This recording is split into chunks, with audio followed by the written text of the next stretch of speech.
मंगलम भगवान वीरो मंगलम गौतमो गणी मंगलम कुंद कुंदार्यो जैन धर्मोस्तु मंगलम सर्वमंगलमांगल्यम सर्वकल्याणकारकं प्रधानं सर्वधर्माणां जैनं जयतुशासनं मैं नमो तीर्थनायको नमो ओंकारवाणी को नमो उन कुंद प्रभु को जिन्होंने ओंकार धारण की। अहो उपकार जिनवर का कुंद का दिव्य वाणी का जिन कुंद ध्वनि दाता उन कहान स्वामी का। चिदानंद एक रूपाए जिनाए परमात्मने परमात्म प्रकाशाए नित्यं सिद्धात्मने नमः। आचार्य योगेंद्र देवकृत ये परमात्म प्रकाश नाम का ग्रंथ और इसके दूसरे महाअधिकार की 36 नंबर की गाथा है। इस गाथा में आचार्य परमात्मा फरमाते हैं कि जो आत्म स्वरूप में लीनता रूप अपने परिपूर्ण चैतन्य स्वभावी आत्मा उसमें लीनता रूपी जो शुद्ध उपयोग का व्यापार है वह निर्जरा का कारण है। ये वाली बात इसमें मूलतः इतना विषय लिया कि जो अपने स्वरूप की लीनता रूप शुद्ध उपयोग का व्यापार है। शुद्ध उपयोग का व्यापार अर्थात शुभ अशुभ पुण्य पाप भावों से रहित एक अपने चैतन्य स्वरूप की एकाग्रता का परिणमन, ऐसा शुद्ध उपयोग का ध्यान, शुद्ध उपयोग रूपी ध्यान वह निर्जरा का कारण है। ये बात कही तो इस बात के कह करके यहाँ ये भी कहा कि इस ध्यान से परिणमित मुनियों की मुख्यता है। यहाँ पर इस ध्यान से परिणमित जो आत्मा है वही निर्जरा का कारण है। ये भी इसमें समाहित की गई बात। तब यहाँ प्रभाकर भट्ट ने प्रश्न किया कि साहब आप जो कहते हो कि शुद्ध उपयोग रूप ध्यान ही निर्जरा का कारण है, तो वह ध्यान तो अभी है नहीं, क्योंकि वह तो वज्र विषव नाराज सहनन वालों को होता है और ऐसा सहनन तो अभी 5वें काल में भरत क्षेत्र में है नहीं। तो फिर कैसे होगा यहाँ निर्जरा का व्यापार या शुद्ध उपयोग के व्यापार द्वारा निर्जरा रूपी कार्य, यानी धर्म कैसे होगा? सीधी बात, सरल शब्दों में कहो धर्म कैसे होगा? तो वहाँ पर विस्तार से चर्चा करके बताया कि जो तुमने वज्र विषव नाराज सहनन की बात की वो तो शुक्ल ध्यान वाले ध्यान की बात है। तो शुक्ल ध्यान का जो भाव है वो वज्र विषव नाराज सहनन, वृषभ नाराज सहनन और नाराज सहनन इन तीनों को होता है। और धर्म ध्यान तो सभी सहनन वालों को होता है, 6 ही सहनन वालों को होता है। आए थे ना वो अर्धनाराज, कीलिका और सुपाटिका, इन ये जो 3 जगन्न सहनन हैं इनको भी होता है।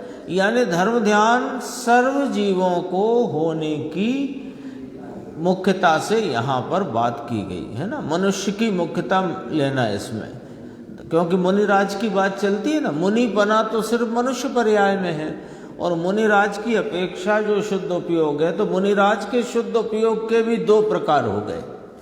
दो प्रकार कैसे हो गए कि एक तो छठवें सातवें गुण स्थान में झूलते हुए मुनिराज के सातवें गुण स्थान वाला शुद्ध उपयोग एक प्रकार, वो धर्म ध्यान, और आठवें से लेके 12वें गुण स्थान तक का मोक्ष मार्ग रूप शुद्ध उपयोग निर्जरा का कारण। तो वो जो 8वें से ऊपर वाला है, वो 8वें से ऊपर वाला शुक्ल ध्यान कहलाता है। उसमें 3 सहनन की बात करी, और जो 7वें गुण स्थान वाला और उसके नीचे के चौथे 5वें गुण स्थान में रहने वाला शुद्ध उपयोग, वो तो सभी सहनन के जीवों को होता है। मुनिराज की मुख्यता लेंगे तो 7वां गुण स्थान, और साधक आराधक आत्म आराधक मोक्ष मार्गी की अपेक्षा लेंगे तो चौथे 5वें गुण स्थान वाला धर्म ध्यान सर्व जीवों को होता है, सर्व सहनन वाले जीवों को होता है। तो ये जो 2 प्रकार पड़ गए, धर्म ध्यान और शुक्ल ध्यान, ऐसे 2 प्रकार पड़ गए ध्यान के 2 प्रकार। वो आर्त ध्यान रौद्र ध्यान, वो तो शुभ अशुभ भाव में डाल दो। 4 प्रकार के ध्यान कहे हैं ना, आर्त ध्यान, रौद्र ध्यान, धर्म ध्यान और शुक्ल ध्यान। तो आर्त ध्यान रौद्र ध्यान को तो कहाँ डाल दो कि वो तो शुभ अशुभ में डाल दो, पुण्य पाप रूप वृत्ति में डाल दो, परलक्षी उपयोग के व्यापार में उत्पन्न होने वाली मलिनता में डाल दो। अब जो पवित्रता का भाव, शुद्ध उपयोग रूप भाव, निर्जरा के कारण रूप भाव, धर्म रूप भाव, वो कौन सा कि वो 2 हैं, धर्म ध्यान और शुक्ल ध्यान। तो धर्म ध्यान और शुक्ल ध्यान ये 2 को अब अपन मुनिराज की मुख्यता से लें तो इसमें 5 प्रकार का चारित्र कहा गया। 5 प्रकार का, सामायिक, छेदोपस्थापना, परिहार विशुद्धि, सूक्ष्म सांप्राय और यथाख्यात चारित्र। तो ये जो परिहार विशुद्धि, सूक्ष्म सांप्राय और यथाख्यात चारित्र, ये शुक्ल ध्यान में होता है। लेकिन जिनेंद्र परमात्मा ने कहे कौन कौन से, सामायिक और छेदोपस्थापना, ये काम है। यह भी स्पष्ट किया कि अभी यदि शुक्ल ध्यान नहीं हो तो धर्म ध्यान रूप आचरण करो। तो उसमें तत्वानुशासन का भी संदर्भ दिया ब्रह्मदेव सूरी महाराज ने, और आचार्य कुंद कुंद की गाथा का भी संदर्भ दिया। हाँ, तो आचार्य कुंद कुंद देव फरमाते हैं कि ये धर्म ध्यान के द्वारा परिणमित होकर यद्यपि शुक्ल ध्यान नहीं होने से चारित्र की पूर्णता नहीं होगी, तो उसका फल जो केवल ज्ञान और मोक्ष है वो अभी नहीं होगा। तथापि इंद्रादिक पद की प्राप्ति करके और उसका भी आगे चलकर त्याग होकर, यानी वो इंद्र पद भी कोई सदैव थोड़ी रहता है, उसको भी छोड़कर मनुष्य होकर अपने चारित्र को पूर्ण करके पूर्ण भाव की प्राप्ति करें, तो उसमें उसको कहा कि ये धर्म ध्यान भी परंपरा से मोक्ष का ही कारण है। इतनी चर्चा पूरी गाथा और टीका में कल अपन ने देखी थी। अब इसमें गुरुदेव के कल वाले व्याख्यान के कुछ बिंदु हैं, उन पर अपन चर्चा करते हुए आगे बढ़ते हैं। 552 पेज है हिंदी का, देखो। ध्यान की बात आई ना, बात ध्यान की आई, ये तो पूरा ध्यान का ही विषय चल रहा है ना, तो ध्यान कहना किसे? आर्त ध्यान और रौद्र ध्यान की तो यहाँ बात है नहीं, उसमें तो जीव प्रति समय वैसे ही परिणम रहा है अनादि से, मलिन भावों में, दुख रूप भावों में, आकुलता के भावों में, उनकी बात नहीं है। अब बच गए 2 ध्यान, धर्म ध्यान, शुक्ल ध्यान। तो ध्यान की बात चलती है, तो यहाँ ये कहना है इस पैराग्राफ में जो अपन देखते हैं कि ध्यान किसके आलम्बन से होता है? जिसके आलम्बन से ध्यान होता है, परलक्षी भावों में तो आर्त ध्यान रौद्र ध्यान होता है। भले देवगुरु शास्त्र के प्रति भी उपयोग तुम्हारा एकाग्र करो तो भी धर्म ध्यान नहीं होता है, क्यों नहीं होता है कि वहाँ आकुलता रूपी शुभ भाव होता है। तो शुभ भाव जिसमें आकुलता है वो धर्म ध्यान नहीं है। तो देवगुरु शास के प्रति भी उपयोग एकाग्र होगा, वो भी परलक्षी भाव है, उसे धर्म ध्यान नहीं कहा। व्यवहार से कहते हैं तो व्यवहार से कहते हैं तो व्यवहार तो खुद ही कहता है कि मैं तो झूठ ही बोलता हूँ, मैं तो सत्य बोलता ही नहीं। तो अब अपने को ये देखना है कि ध्यान जो प्रयोजन रूप ध्यान है, जिसका फल पूर्णता की प्राप्ति है, ऐसा वह ध्यान किसके आलम्बन से होता है? तो कहते हैं भगवान आत्मा एक सेकंड के असंख्यवें भाग में परमात्म स्वरूप ही है। इसके आलम्बन से जो वर्तमान अपना अपन उपयोग स्वरूप है ना, तो अपना उपयोग का प्रवर्तन तो प्रति समय है ही। तो वो उपयोग बाहर जाता है तो आकुलता उत्पन्न होती है। और ध्यान के वे दो भेद, आर्त ध्यान धर्म वो रौद्र ध्यान, आर्त ध्यान रौद्र ध्यान परिणमित होते हैं और उनमें अपने प्रयोजन की सिद्धि नहीं। अपना प्रयोजन किसमें सिद्ध होता है? कि जिसमें निराकुलता हो, शांति हो और जिसमें अपने पूर्ण लक्ष्य की प्राप्ति हो। वो किसके आलम्बन से? वो एक पंक्ति में गुरुदेव ने यहाँ विषय रखा, भगवान आत्मा एक सेकंड के असंख्यवें भाग में परमात्म स्वरूप ही है। अभी उपयोग आपका कहाँ है अंकुर भाई?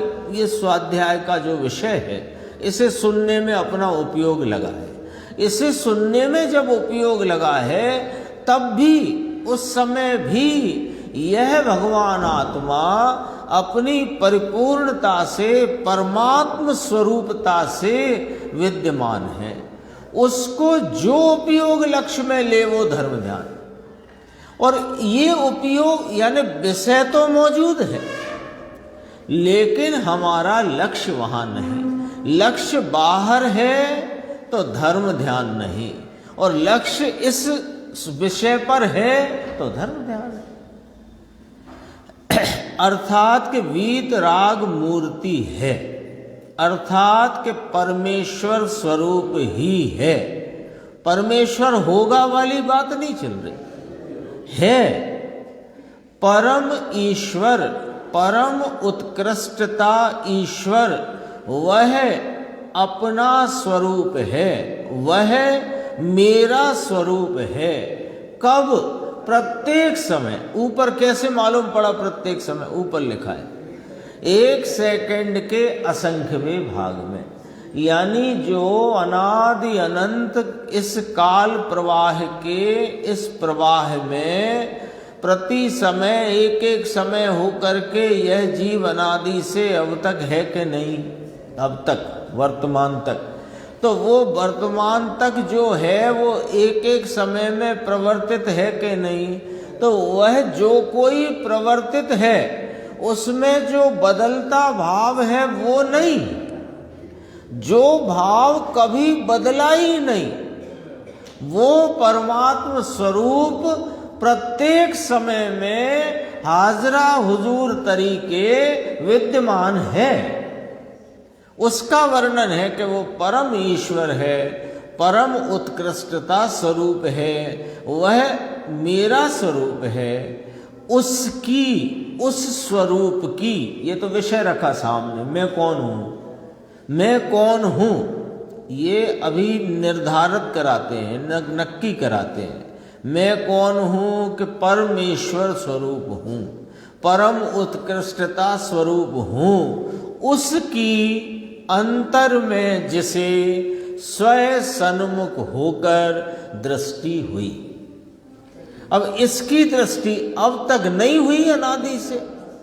अनादि से अपना जो चैतन्य स्वभाव विद्यमान है, इसकी दृष्टि नहीं हुई। दृष्टि बाहर रही। तो क्यों नहीं हुई दृष्टि? कि इसने इसकी सन्मुखता नहीं करी, इसकी सन्मुखता क्यों नहीं करी कि इसकी विद्यमानता का इसे विश्वास नहीं है, विद्यमानता का विश्वास क्यों नहीं है कि इसे इसकी महिमा नहीं है। यदि इसे इसकी महिमा होगी तो इसकी विद्यमानता का विश्वास होगा, विद्यमानता का विश्वास होगा तो इसके उपयोग में स्वयं सन्मुखता होगी, और स्वयं सन्मुखता होगी तो जो दृष्टि अनादि से ये शरीर आदि और राग आदि भावों में अपनापना करती रही, वो दृष्टि पलट करके इस चैतन्य स्वभाव को अपनी दृष्टि में यानी इसमें अपने रूप आप रूप प्रतीति का भाव उत्पन्न होगा। तो पूरी बात कह दी है एक पैराग्राफ में। यद्यपि ये कल चली थी चर्चा में, अपन कर नहीं पाए थे इसकी चर्चा। देखो उसकी माने किसकी, जो ऊपर दो पंक्तियों में बात स्पष्ट की, यानी मेरे परमात्म स्वरूप की अंतर में, क्योंकि ये बाहर नहीं है। शब्द एक एक देखो, अंतर में यानी कि ये बाहर नहीं मिलेगा, ये नहीं मिलेगा भगवान के दरबार में। भगवान के दरबार में इसका पता मिलेगा, ये नहीं मिलेगा। भगवान के दरबार में आपको मालूम पड़ेगा कि ये है कहाँ, ये है कौन, ये है किस स्वरूप, ये प्राप्त कैसे होगा। लेकिन भगवान के दरबार में नहीं मिलेगा, ये अपने दरबार में मिलेगा। तो अंतर में जिसे स्वयं सन्मुख होकर, स्वयं सन्मुख होते हैं ना, जैसे ये दर्पण लगाए यहाँ, तो आपका मुख हो दरवाजे की तरफ, तो दर्पण आपको दिखेगा, न दर्पण दिखेगा न दर्पण में जो दिख रहा है वो दिखेगा। लेकिन जब आपने वो जो दरवाजा नाम पर और दर्पण माने स्वयं, यहां अपन को मिलाना है ना दृष्टांत को, तो वो जो पर सन्मुखता छोड़ोगे तो स्वयं सन्मुख होगे। बताओ आप कैसे कर सकते हो कि मुख दरवाजे के सामने रखो और यहां पीछे की दीवार का दर्पण आपको दिख जाए। क्या करना पड़ेगा कि दृष्टि को पलटना पड़ेगा। तो दृष्टि पलटते ही क्या होगा कि इसका ज्ञान होगा, इसका ज्ञान होगा कि ये दर्पण है। कैसे हुआ ज्ञान? दर्पण तो पहले ही से ही था ना यार, कि अभी अभी ठोक दिया किसी ने लाके, यहां तो पहले से ही मौजूद है, समझो अनादि से मौजूद है। और मुख है हमारा वहां दरवाजे की तरफ, तो दरवाजे की तरफ मुख रखकर अब दर्पण क्यों नहीं दिख रहा? हाँ, उनने तो कहा था कि इस पीछे की दीवार पर दर्पण है, पर दिखता क्यों नहीं है? कि तू देखता नहीं है, वो तो है। क्यों नहीं देख रहा? कि तुझे वहां से देखने से हटने की फुर्सत नहीं है। तो वहां जो विपरीत दिशा में देखना चल रहा है, वो देखना छोड़कर दृष्टि को पलटकर जो इधर को देखा तो दर्पण का भी ज्ञान हो गया, और दर्पण में जो कुछ झलकता है उसका भी ज्ञान हो गया। आ गई ना बात? अगली लाइन मिलाओ, देखो। अंतर में जिसे स्वयं सन्मुख होकर दृष्टि हुई, उसका जिसे स्वयं संवेदन ज्ञान हुआ है। तो ये मैं ज्ञान स्वरूप हूं, ये भी जानने में आ गया अंतर्मुखता करते, स्वयं सन्मुखता करते। और इस ज्ञान में, इस ज्ञान स्वभावी चैतन्य परमात्मा के जितने गुणों की निर्मल प्रगटता का वहां पर आस्वादन है, वो भी वेदन में आ गया। आनंद, सुख, शांति, ईश्वरता, प्रभुता, विभुता, जो कुछ भी इस चैतन्य में भरा पड़ा है, जो कुछ इस दर्पण के दल में भरा पड़ा है, वो सब दिखा के नहीं दिखा आपको। ऐसे इस ज्ञान ज्ञायक भगवान की ज्ञान परिणति में जो कुछ इस ज्ञायक भगवान में भरा हुआ निर्मल व्यक्त है अंश रूप, वो सब का सब एक उधर से दृष्टि हटाते और चैतन्य स्वभाव की तरफ सन्मुखता करते वो सारा का सारा जानने में आ गया। स्वयं संवेदन ज्ञान हुआ है। वह जीव जब ध्यान में आरूढ़ में जाता है, विषय तो मिल गया, विषय की सन्मुखता करने से, अपने चैतन्य स्वभाव के सन्मुख करने से वो विषय मिल गया। क्या विषय मिल गया कि यहीं जम जाओ। यहां क्यों जम जाए? क्योंकि अभी तक मैंने एकमात्र आकुलता और दुख का ही भोग किया था, और जब मैंने वो बाहर की बहिर्मुखता छोड़कर जो स्वरूप सन्मुखता करी तो आनंद का भाव मेरे वेदन में, संचेतन में आया। तो जहां आनंद आया तो बस यहीं जम जाओ।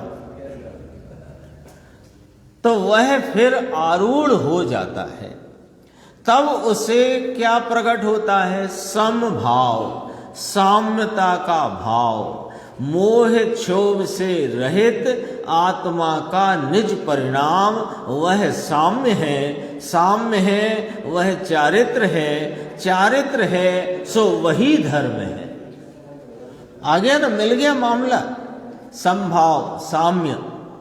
यहां समभाव को निर्जरा का कारण कहकर ऐसा कहना है कि दया दान व्रत भक्ति के परिणाम वे निर्जरा का कारण नहीं है। क्यों नहीं है? क्योंकि वे तो बहिर्मुखता वाले हैं। बहिर्मुखता वाले भावों में शुद्धता का व्यापार नहीं होता। बहिर्मुखता की उपयोग परिणति में नियम से अशुद्ध भावों का व्यापार चलता है, और अशुद्धता में निर्जरा नहीं होती। अशुद्धता के टलने को निर्जरा कहते हैं, शुद्ध भाव की वृद्धि को निर्जरा कहते हैं। तो जिसके टलने को निर्जरा कहें उससे निर्जरा कैसे होगी? बहुत सीधा सीधा लॉजिक है। जल डालने से कपड़े की या इस फर्श की जो मलिनता है वो जल से दूर होती है। अब मलिनता को मलिनता से कैसे दूर करोगे? जल से तो दूर होगी, क्योंकि जल निर्मल स्वभावी है और कीचड़ मलिन स्वभावी है, जो भी धूल कीचड़ जो है। अब मलिनता पर और कितनी मलिनता डालें कि वो निर्मलता को प्राप्त हो जाए? ख्याल में आई बात कि ये दया दान व्रत भक्ति के परिणाम वे निर्जरा के कारण क्यों नहीं है? क्यों नहीं है? क्यों कि उनसे तो मलिनता उत्पन्न हो रही है। कौन सी मलिनता? शुभ भावों की मलिनता। तो मलिनता से मलिनता कैसे दूर होगी? तो काय से होगी? कि समभाव से होगी। राग देश में विषमता है, विषम भाव में मलिनता है, और वीतराग भाव में, स्वरूप आराधना के भाव में समभाव है। समभाव में निर्मलता है, शुद्धता है। देखो, वह वे निर्जरा का कारण नहीं, वह बंध का कारण है। यहाँ पर परम शब्द प्रयोग किया है। देखो नीचे मिलाया गुरुदेव ने वो बात को। परम ध्यान में आरूढ़ ज्ञानी समभाव से, नीचे आ जाना, समभाव से सुख दुख को सहता हुआ।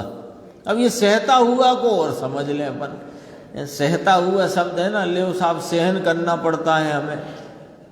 मुनिराज कहने लगे तुम्हें क्या बताएं हमें कितना सहन करना पड़ता है। कहेंगे मुनिराज ऐसा? वे ये कहते हैं तुम्हें हम क्या बताएं कि हम किस आनंद में रहते हैं, हम कैसे बताएं? क्यों बताओ ना महाराज, आप जिस आनंद को भोग रहे हो वो हमें बताओ ना। तो कहते हैं कि वो शब्द से वचनातीत है। वो जो आनंद हम भोग रहे हैं वो अनुभव गोचर है, वो वचन से हम कह नहीं सकते। तो फिर महाराज हमको कैसे पता चलेगा कि आप इस कैसे आनंद को भोग रहे हो? कि तुम अपने आत्मा का पता चला लो और उस आत्मा का प्रतीति करो और उसमें लीन हो जाओ, तो तुम्हें मालूम पड़ जाएगा हम कैसा आनंद भोग रहे हैं। हम कैसे कहें?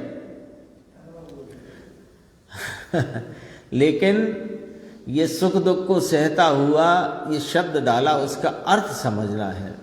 सुख दुख को सहता हुआ अर्थात ज्ञाता दृष्टा रूप से रहता हुआ। सहता हुआ अर्थात ज्ञाता दृष्टा रूप से रहता हुआ। ये कौन सा समीकरण है? ये कौन सा समीकरण है? बाहर में वहाँ तेज धूप में शिला के ऊपर हैं, अथवा सर्दी तेज सर्दी में घोर घने जंगल में बैठे हैं नदी किनारे इत्यादि, ठीक है ये। और उसी समय एक सियालनी आकर के कंधा खाए तो देखो कितना सहन कर रहे हैं। एक तो ठंड और घना जंगल और तेज चलती पवन, और उसमें ऐसे पेड़ झूम झूम जा रहे हैं, नदी का किनारा, और उसी पे आके सियालनी कंधा खाए। अब बताओ कितना सहन कर रहे हैं? तो भाई वे सहन नहीं कर रहे, वे तो ज्ञाता दृष्टा रूप से अपने में वो धर्म ध्यान परिणति के द्वारा अपने में आरूढ़ हैं। और कोई मुनिराज तो उस धर्म ध्यान रूप भाव से बढ़कर शुक्ल ध्यान में परिणमित होकर श्रेणी आरोहण करके केवल ज्ञान प्राप्त करते हैं। तो कहा सहन नहीं किया?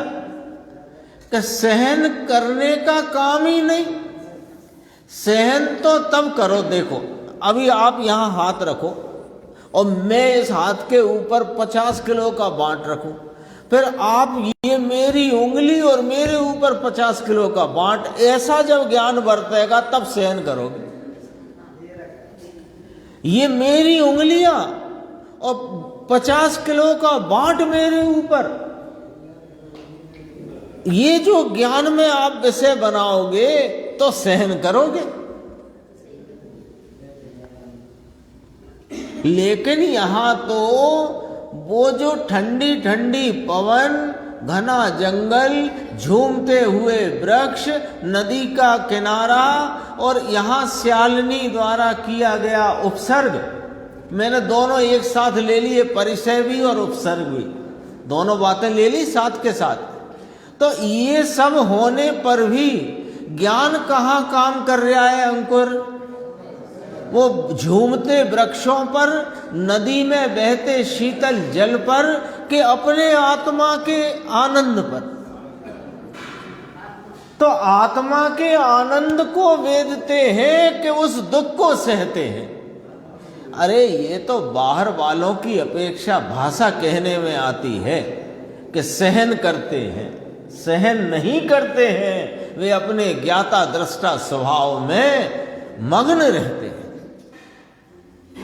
देखो सहन करना कुछ नहीं, सहन करना कहा तो उसको क्या समझना? वह तो ज्ञाता दृष्टा रूप से रहा, वह सहन किया, ऐसा कहने में आता है ना। कभी देखना भाषा, चरणानी योग में भी भाषा देखना, परिचय सहन करना नहीं लिखा, परिचय जय करना लिखा। उपसर्ग सहन करना नहीं लिखा, उपसर्ग जयी लिखा। लेकिन हम तो वो ही है ना, ये चमड़े में एकत्व करने वाले और अनुकूल प्रतिकूल संयोगों में अनुकूलता प्रतिकूलता की कल्पनाएं करने वाले। तो हम वहीं से देखते, हमारा चश्मा ही खराब है। हमारे चश्मे में अनुकूलता प्रतिकूलता के लेंस डले हैं, तो हम हर वस्तु को उसी नजर से देखते हैं। वे वहां पर सहन किया ऐसा कहना, ये तो उसकी दृष्टि से कहने में आया। ग्रंथ में लिखा ही नहीं है, परिसय सहन करना नहीं लिखा, परिसय जय करना, और उपसर्ग विजयी उपसर्ग जयी ये लिखा जाता है। उपसर्ग सहन करने वाले नहीं लिखा जाता, है ही नहीं। वे सहन नहीं करते, वे विजय करते हैं। तो कैसे विजय करते हैं? अपनी आत्मा में आके, अपने आत्मा के ध्यान द्वारा विजय प्राप्त करते हैं। ऐसी वस्तु है। 553 पेज पे अपन देखते हैं थोड़ा सा ये विषय। भगवान आत्मा पूर्ण शुद्ध चैतन्य घन सहजात्म स्वरूप, सहजात्म स्वरूप सहज आत्मा अनादि सहज वस्तु है। दरअसल में ये जो बार बार पंक्ति आती है गुरुदेव श्री के व्याख्यान में, यही है जो कुछ है। इसी की समझ, इसी का अनुसरण, इसी का संचेतन, इसी की एकाग्रता, बस यही है जो कुछ भी है। पूरा मोक्ष मार्ग ये, मोक्ष मार्ग भी ये, और पूर्णता के लाभ रूप फल भी यहीं से है, क्योंकि ये स्वयं परिपूर्ण है। त्रिकाल देखो, अकृत्रिम, मेरा स्वभाव कैसा है? अकृत्रिम, बनाया हुआ नहीं, और नाश बिना का है, और स्वभाव से परिपूर्ण वस्तु है। ऐसा जो भगवान आत्मा, उसका दर्शन और ज्ञान तो है। ये तो चौथे गुण स्थान में ही प्रकट हो गया था, परंतु यहाँ तो निर्जरा का कारण संभाव लेना है, यानी यहाँ मुनिराज की बात लेना है। अधिक लिखा ना, यहाँ निर्जरा का कारण समता भाव लेना है। अधिक अधिक मन मुनिराज। लोग ऐसा कहते हैं, ये अपवास किया इसलिए निर्जरा हो गई, विनय किया तो वह तप हो गया, कहलाता है तप, वह निर्जरा। ऐसा आता ना, तपसह निर्जरा। ये सब सूत्र हैं। इच्छा निरोधः तप, तपसह निर्जरा। विनय तप लिखा भैया, शास्त्रों में लिखा है विनय तप होता है। तो विनय की तो निर्जरा हो गई, क्योंकि तप हो गया ना। तो कौन की विनय करी? कि भगवान की, देव की, शास्त्र की, गुरु की। अरे उस परलक्षी भाव में राग उठेगा कि तप होएगा? सोचो तो सही, विचार तो करो।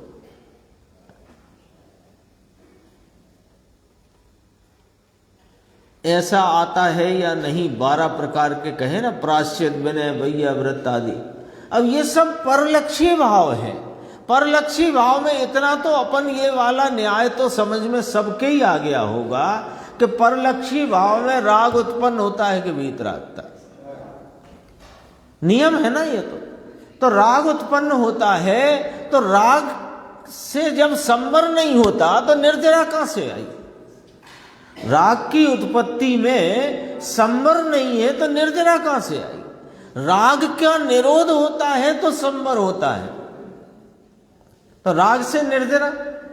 अरे ये तो जो निर्जरावंत हैं, जो अपने आत्म ध्यान में प्रवर्तने वाले मुनिराज हैं, उनके जो बाह्य में विकल्पात्मक इस प्रकार का जो परिणमन है, जो विकल्प की दशाएं हैं, उसको व्यवहार से तप आदि कहने में आया, तो वे व्यवहार से निर्जरा के कारण कहलाते हैं, होते नहीं। ठीक है ना? अभी और जरा देखना, ध्यान भी आता है साहब। गुरुदेव ने जब गिनाया ना विनय, विराश्चित, तैवैया, व्रत इत्यादि, तो एक मुमुक्षु ने वहां पर बात कही, ध्यान भी तो आता है। ध्यान भी आता है, वह विकल्प वाला व्यवहारिक ध्यान, वो निर्जरा का कारण नहीं है। विकल्प वाला ध्यान कैसा होता है? जैसे तत्व विचार, जैसे पंच परमेष्टि का विचार। अपन तो वही बातें करेंगे ना, दूसरी बात की कोई बात ही करने की जरूरत नहीं है। तो पंच परमेष्टि के स्वरूप का विचार, अपने स्वरूप का विचार, इसे भी व्यवहार से ध्यान कहा। तो हाँ, तो ये विकल्प वाला है, इससे निर्जना नहीं है, ये तो कहने में आया व्यवहार से। सच्चा ध्यान तो राग बिना की जो स्वरूप आचरण की वृत्ति है उसका नाम वास्तव में ध्यान है, और कोई ध्यान प्रयोजन रूप ध्यान नहीं है, और ध्यान बिना का कोई जीव नहीं, ध्यान बिना का कोई जीव नहीं। क्यों कि उपयोग तो कहीं ना कहीं उसका लगता ही है। तो आर्त ध्यान, रौद्र ध्यान, वे ध्यान हमारे प्रयोजन रूप नहीं। प्रयोजन रूप दो ही ध्यान है, धर्म ध्यान और शुक्ल ध्यान। देखो 555 पेज।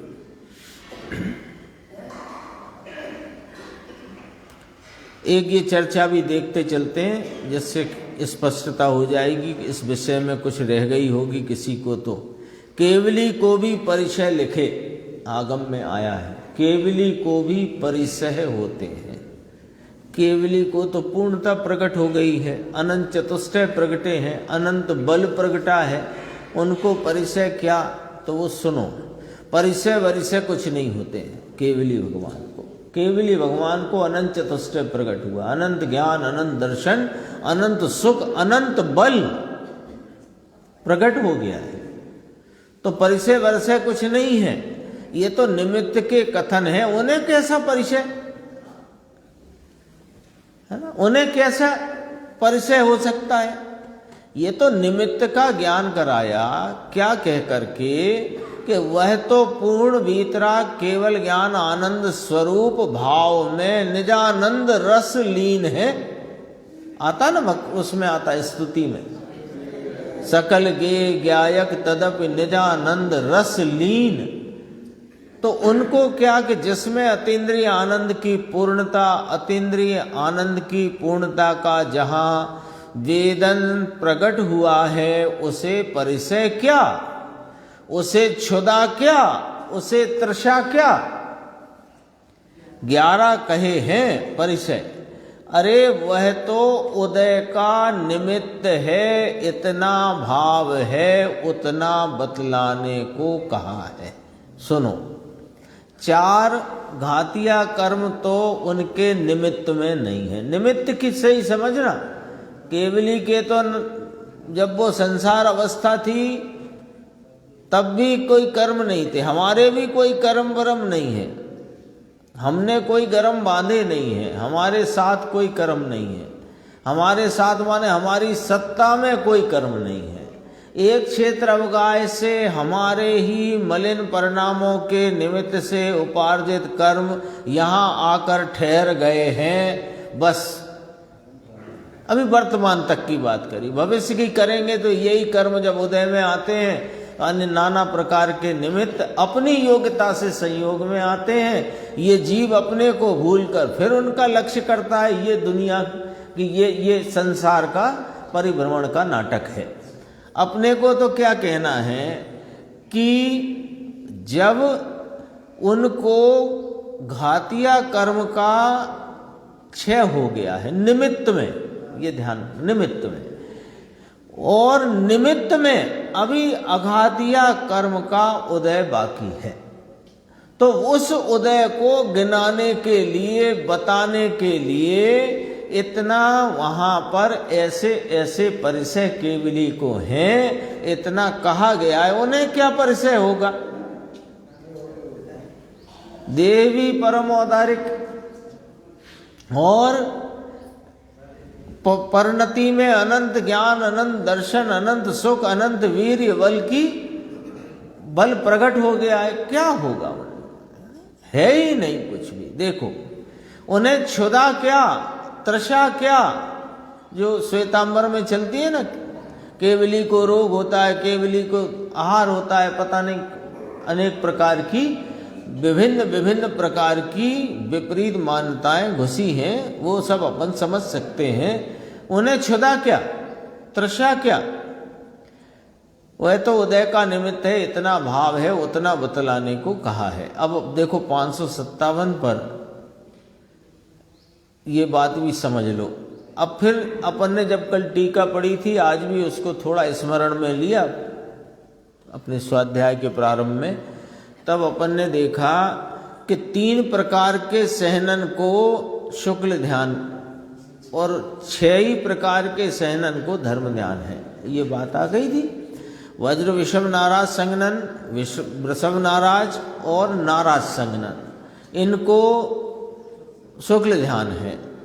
और जो अर्धनाराज, कीलिका और सुपाटिका, इनको ये 3 और हो गए तो 6 ही हो गए, तो 6 को धर्म ध्यान है। तो ये तत्वानुशासन में कहा कि 6 सहनन वालों को धर्म ध्यान का निषेध नहीं है। तो यहाँ प्रश्न हो गया मुमुक्षु को कि आप जो सहनन है ना, ये सहनन तो शरीर की क्षमताओं की बात है, शरीर की मजबूती की बात है, तो उसका इस ज्ञान से क्या संबंध है? तो उसने प्रश्न किया, ज्ञान का हड्डियों के साथ क्या संबंध है? ये प्रश्न आया, क्योंकि चर्चा आई है सहनन की तरफ से निमित्त नैमित्तिक है। कल भी अपन ने याद किया था कि ये 3 सहनन हैं जो उत्तम सहनन कहे जाते हैं। वे उत्तम 3 सहनन निमित्त रूप से तो उपसम श्रेणी वाले को 3 होते हैं और छपक श्रेणी वाले को मात्र एक वज्र विषम नाराज सहनन होता है, और धर्म ध्यान 6 सहनन वाले को होता है। तो ये हड्डियों का क्या संबंध है ये ध्यान से? ध्यान तो आत्मा के ज्ञान उपयोग की एकाग्रता की दशा का नाम है। ध्यान की सामान्य परिभाषा अपन यदि याद करें, एक ही विषय को निरंतर जानते रहने का नाम ध्यान है। तो ये जो ध्यान है वो तो ज्ञान का कार्यक्रम है, वो तो ज्ञान की क्रिया का नाम है। तो ज्ञान की क्रिया का इन हड्डियों से क्या लेना देना है? ये प्रश्न है, और बहुत समझो कि वो बहुत लॉजिकल प्रश्न है उसका, कि एक तरफ तो आप ये कहते हो कि एक द्रव्य और दूसरे द्रव्य में अत्यंत अभाव है, यहां रहे परमाणु का परमाणु से अभाव है, ये परमाणु अचेतन और मैं चेतन इनमें अभाव है, तो फिर ये हड्डियों का उस ध्यान यानी ज्ञान की क्रिया से क्या संबंध है? कहा निमित्त नैमित्तिक संबंध है, संबंध नहीं। देखो अब बात को ध्यान से पकड़ना। निमित्त नैमित्तिक संबंध है यानी कि संबंध नहीं है, ये सूत्र पहले ख्याल में लो। निमित्त नैमित्तिक संबंध है यानी कि संबंध नहीं है। जैसे एक उदाहरण के लिए, आपके साथ कोई व्यक्ति आपके निकट साथ में चल रहे हैं, तो आपके किसी परिचित ने पूछा कि भाई साहब ये कौन है जो आपके साथ है? तो आपने ये कहा कि संबंधी है। तो संबंधी शब्द ने अपने आप ये कहा कि तुम्हारे कुटुंब के नहीं है, ये खुद ही कहा कि नहीं कहा, और वो समझ गया, सामने वाला समझ गया कि नहीं बिना कहे। तो जब कहा कि निमित्त नैमित्तिक संबंध है, माने कोई संबंध नहीं है, अपने आप समझ में आना चाहिए। तो जब सहनन की तरफ से यानी सहनन की ओर से वो जो शुक्ल ध्यान और धर्म ध्यान की बात कही गई, तो हमें प्रश्न उठा कि हड्डियों के साथ ज्ञान की क्रिया का क्या संबंध है? तो कहा कि संबंध नहीं है। तो फिर कहा क्यों? कि हमने कब कहा? आचार्य भगवान कहते हैं हमने नहीं कहा, हमने तो निमित्त नैमित्तिक संबंध कहा है। निमित्त नैमित्तिक संबंध माने संबंध नहीं है ये कहा है,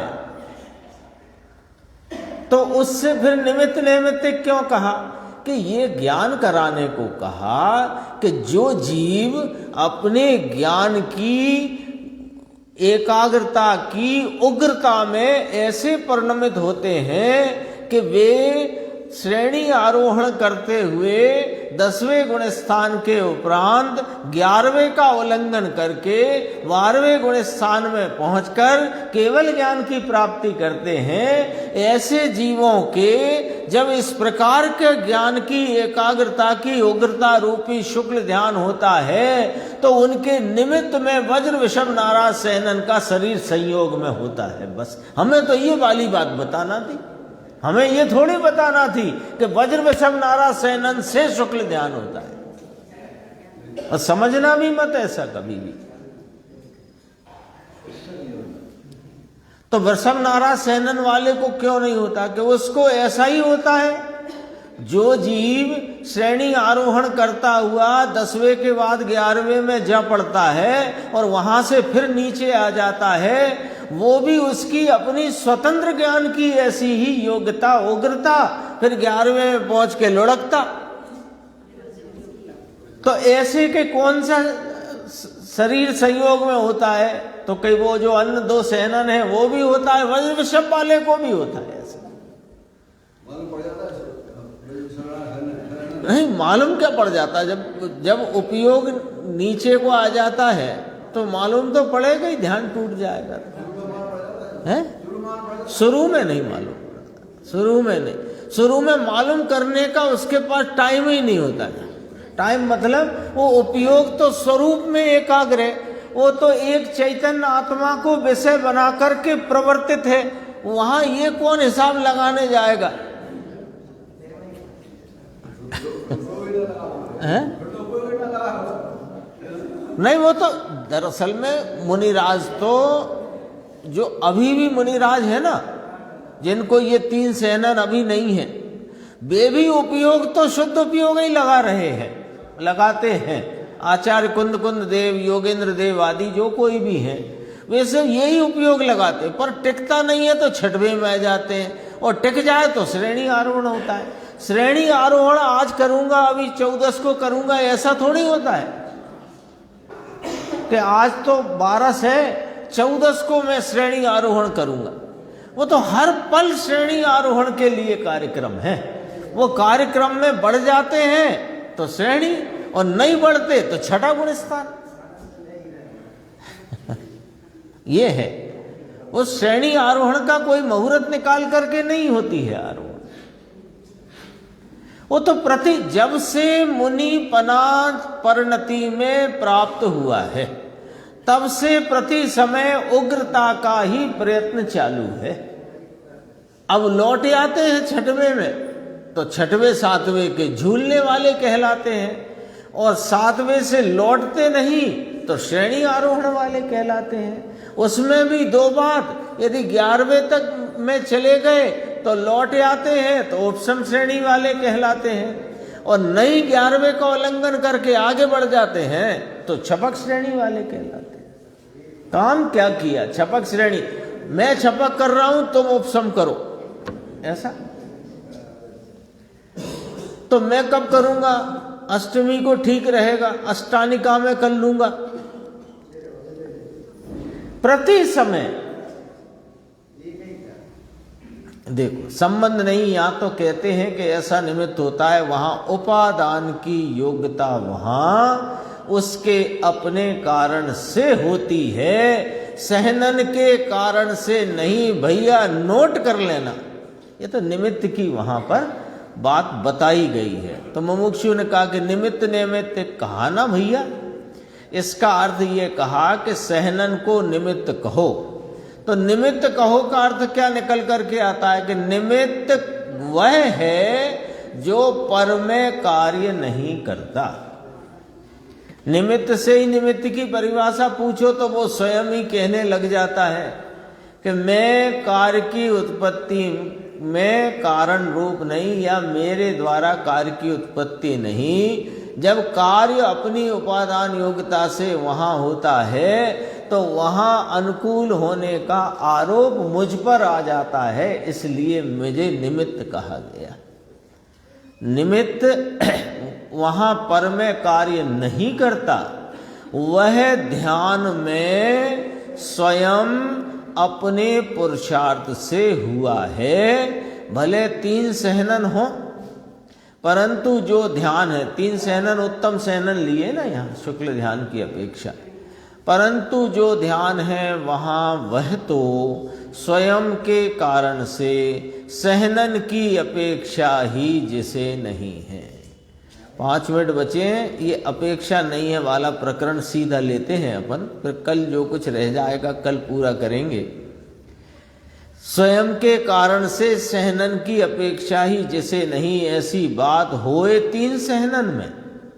ये 3 सहनन जब जीव की संयोग में रहे, हड्डियों वाली मजबूती शरीर की है निमित्त में, और इसके यहाँ उपादान में स्वयं उस प्रकार ध्यान की उग्रता का परिणमन होता है। तथापि जैसे ध्यान की पर्याय में उसकी अपेक्षा नहीं है। तो अब अपन सोचो कि सामायिक करने कोई बैठे और पंच परमेष्टि के नाम का स्मरण करे, तो वो नाम स्मरण करने से आत्मा का ध्यान हो सकेगा क्या? सोचो, नहीं हो सकता।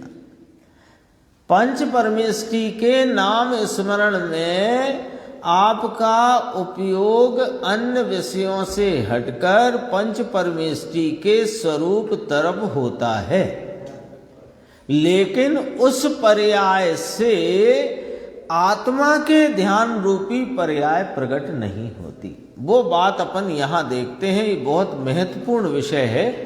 यदि अभी जितना समझते हैं और यदि रह जाएगा तो अपन आगे बात करेंगे। कहाँ पहुँच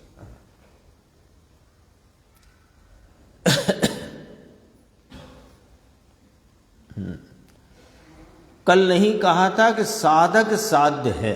देखो थोड़ा सा बारीक है और सरल है, दिक्कत नहीं आएगी। देखो, साधक साध्य है, पूर्व की पर्याय साधक है और बाद की पर्याय साध्य है, ऐसा उपचार कथन किया जाता है। अभी अपन ने कही ना कि सामायिक के लिए बैठे, सामायिक किसे कहेंगे? स्वरूप की समता की आय का नाम सामायिक है। तो वह सामायिक तो आत्म ध्यान से प्रकट होगी, तो उसके पूर्व में 5 परमेष्टियों के स्वरूप का ख्याल हो, अपने आत्मा के गुण भेदों का वहाँ पर ख्याल वर्तता हो, ख्याल नाम विकल्प वर्तता हो, उसको साधक कहेंगे। और अपने आत्मा में लगे हुए उपयोग की दशा को साध्य कहेंगे। उपचार से वास्तव में पूर्व की पर्याय साधक नहीं है, अगली साध्य पर्याय की, ये बात यहाँ कहना है।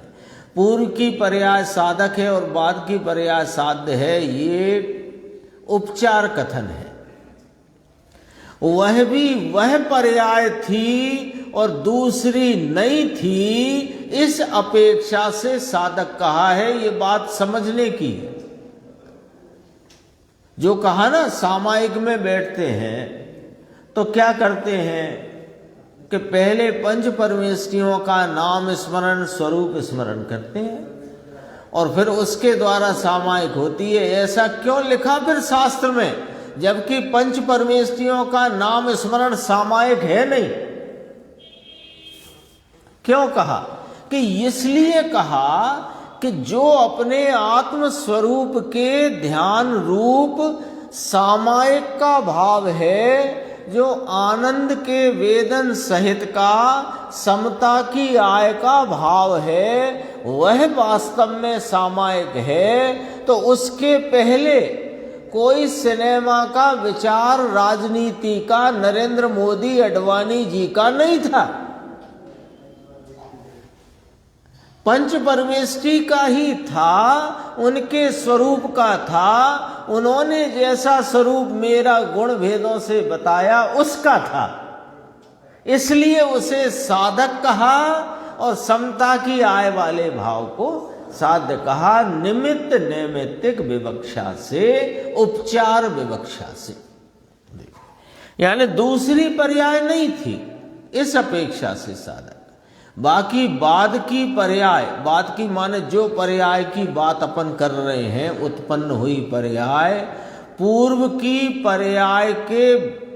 की पर्याय उस वर्तमान बाद वाली पर्याय को बलात्कार से, बलजोरी से प्रकट कराती है, ऐसा नहीं है। करण लब्धि का परिणाम सम्यक दर्शन करा दे, ऐसे उस करण लब्धि के परिणाम की ताकत नहीं है। बहुत सारी बातें हैं। सारा करणानि योग चरणानि योग में जिस प्रकार के कथन की शैली है, उसमें से असली मर्म निकालने की जरूरत है ना। अपन वैसा का वैसा पढ़ेंगे। चरणानि योग में तो यही लिखा, सामायिक में बैठे तो क्या किया कि पंच परमेष्टि का नाम स्मरण, स्वरूप स्मरण किया, तो सामायिक हो गई। अरे सामायिक नहीं हुई है, सामायिक के पहले ऐसा होता है। तो उसने कराई बलात्कार से कि नहीं, शुभ भाव को साधक कहा, वह यह कि है वहां इतना।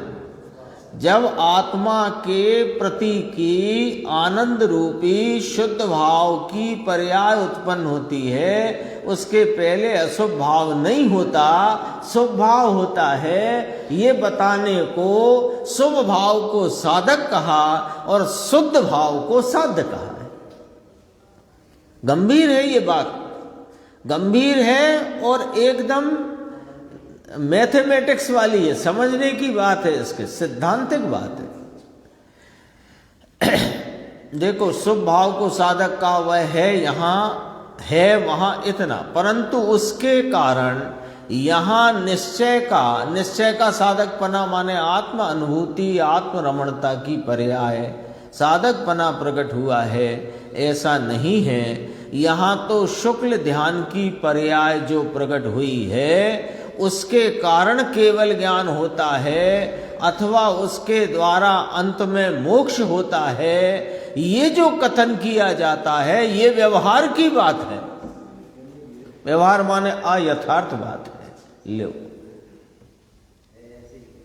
कई बार तो बातें ऐसी आती है, मुकेश जी जमीन निकल रही हो जैसे नीचे से। क्यों कि जिस अपन ने आधी अधूरी बातों को समझकर अपनी कोई एक जमीन बना ली है, वो तो खिसक ही जाती है। देखो, शुक्ल ध्यान की पर्याय, अभी इसका वर्णन था ना, 3 उत्तम 3 सहनन वालों के होती है। शुक्ल ध्यान का प्रथम पाया माने भाग। गुरुदेव ने कहा जैसे 4 पाई में 4 पाए होते हैं, ऐसे ध्यान के 4 पाए, पहला पाया, दूसरा पाया, तीसरा, चौथा, ऐसा है ना। ऐसे कथन करने की विवक्षा के इस प्रकार से एक शैली है।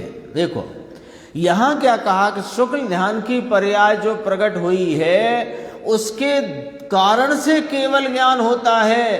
अरे शुक्ल ध्यान से मोक्ष होता है, ये व्यवहार है। अभी तो आपने यहां तक बात उठाई थी, तभी हमें पसीने आने लग गए थे कि पंच महाव्रत से मोक्ष की और केवल ज्ञान की प्राप्ति नहीं होती। जब आपने ये बात कही, हमें तभी पसीने आने लग गए थे कि पंच महाव्रत से ही नहीं होती, नग्नपने से ही नहीं होती। अब यहां तो कह रहे हैं नग्नपना, पंच महाव्रत, शरीर वाली क्रियाएं और विकल्पात्मक वृत्ति को तो दूर रखो। यहां तो आत्म रमणता वाले शुक्ल ध्यान से भी केवल ज्ञान नहीं होता, ये वाली बात चल रही है। ये तो भैया तत्व ज्ञान वीतराग का ऐसा ही अद्भुत है। जितनी सूक्ष्मता से इसका विचार करो, बात उतनी सूक्ष्म अपने सामने प्रकट होती है। देखो,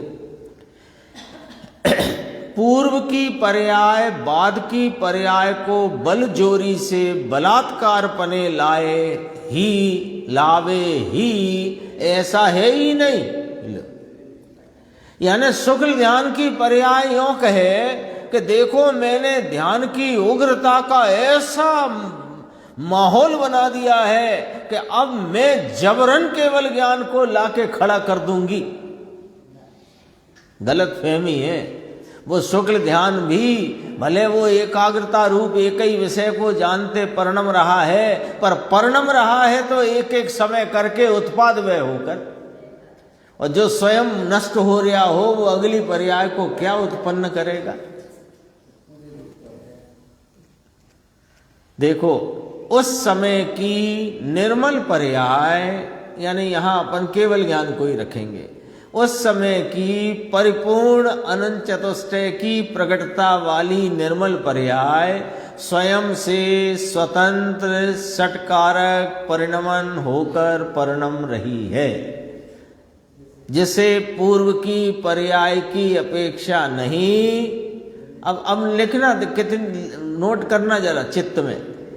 जैसे पूर्व की पर्याय की अपेक्षा नहीं, वो शुक्ल ध्यान की अपेक्षा नहीं कि नहीं, निमित्त की अपेक्षा नहीं, कोई निमित्त वज्र वृषभ नाराज सहनन। अब यहां जो अपना है ना विषय, उसमें अपन गिनेंगे इन बातों को। देखो क्या क्या लिया है। पूर्व की पर्याय कौन सी? शुक्ल ध्यान का प्रथम पाया, उसकी अपेक्षा नहीं। वज्र विषम नाराज सहनन निमित्त में, उसकी अपेक्षा नहीं। ये चेतन परमात्मा त्रिकाली द्रव्य, इसकी अपेक्षा नहीं। इसके ज्ञान चारित्र आदि गुण, उसकी भी अपेक्षा नहीं। वो केवल ज्ञान की पर्याय स्वयंभू। प्रवचन सार की 16वीं गाथा पढ़ना। वह केवल ज्ञान की पर्याय स्वयंभू। स्वयंभू का अर्थ समझे? भू माने उत्पन्न होना, प्रकट होना, और स्वयं माने अपने से प्रकट हुई है। कैसे? कि स्वयं कर्ता, स्वयं कर्म, स्वयं साधन, स्वयं अपादान, स्वयं संप्रदान, स्वयं अधिकरण, अपने 6 कारकों से उत्पन्न हुई है। ऐसा मार्ग है भाई, समझ में आया? कुछ चर्चा और शेष है, अपन आगे की स्वाध्याय में से लेंगे।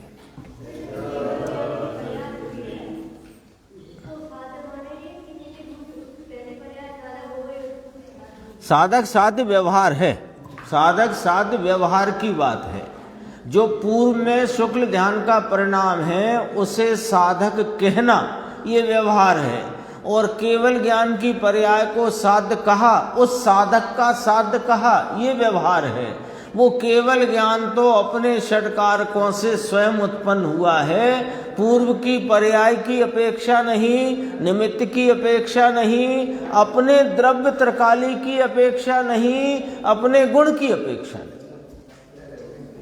ऐसा साध तो केवल ज्ञान। हाँ, तो केवल ज्ञान की एक पर्याय गई, दूसरी पर्याय केवल ज्ञान की आई, वो अपने षटकारक से आई। तीसरी केवल ज्ञान की पर्याय अपने षटकारक से आई। चौथे केवल ज्ञान की अपने, ऐसे सादी अनंत काल तक वो केवल ज्ञान है पर्याय रूप, लेकिन वो पर्याय अपने से उत्पन्न होती है। स्वतंत्रता का संकल्प।